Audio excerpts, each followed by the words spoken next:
My dad's from Peru and my mom's from Guatemala, and I grew up here in Southern California in Buena Park. I always felt a little bit out of place because, to be very honest, my Spanish was a little choppy, to say the least.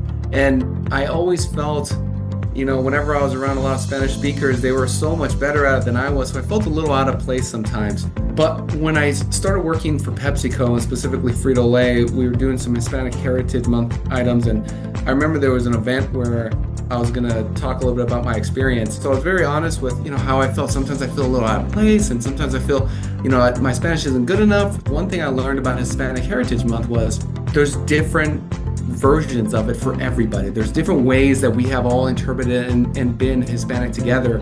And I loved it because I got to share my experience. And there was a handful of people that side chatted me later that would say, oh, you know what? I felt the same way. Like, I can't even speak Spanish, or I don't even understand